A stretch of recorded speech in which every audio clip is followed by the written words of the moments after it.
নেতা হওয়া সহজ নয়।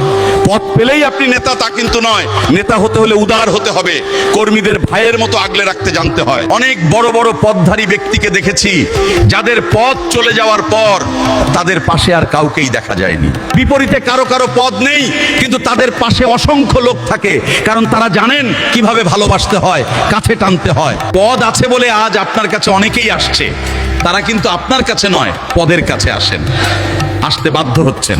কাল যখন এই পদ থাকবে না, তখন কিন্তু এরা আপনার দিকে ফিরেও তাকাবে না, কারণ আপনি পদ পেয়ে মুইকি হনুরে হয়ে গিয়েছিলেন। সুতরাং পদের বড়াই না করে কর্মীদের মূল্যায়ন করতে শিখুন, ভালোবাসতে শিখুন, তাদের সঙ্গে অহংকার দেখাবেন না, ভালোবাসা দিয়ে সম্মান সঞ্চয় করুন। মনে রাখবেন, নেতা হতে হলে উদার হতে হবে, আকাশের মতো বিশাল মন নিয়ে চলতে হবে, একজনকে দুজন বানানো শিখতে হবে। আপনারা কি করছেন? যোগ করার পরিবর্তে প্রতি মুহূর্তে মাইনাসের খেলায় মেতে উঠেছেন। এটা কখনই একজন নেতার ভালো গুণ হতে পারে না। নেতা হওয়া সহজ নয়।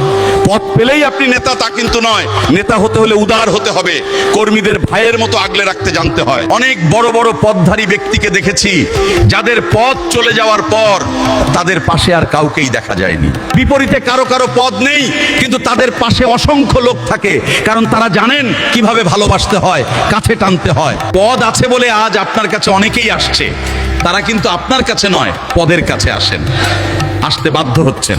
কাল যখন এই পদ থাকবে না, তখন কিন্তু এরা আপনার দিকে ফিরেও তাকাবে না, কারণ আপনি পদ পেয়ে মুইকি হনুরে হয়ে গিয়েছিলেন। সুতরাং পদের বড়াই না করে কর্মীদের মূল্যায়ন করতে শিখুন, ভালোবাসতে শিখুন, তাদের সঙ্গে অহংকার দেখাবেন না, ভালোবাসা দিয়ে সম্মান সঞ্চয় করুন। মনে রাখবেন, নেতা হতে হলে উদার হতে হবে, আকাশের মতো বিশাল মন নিয়ে চলতে হবে, একজন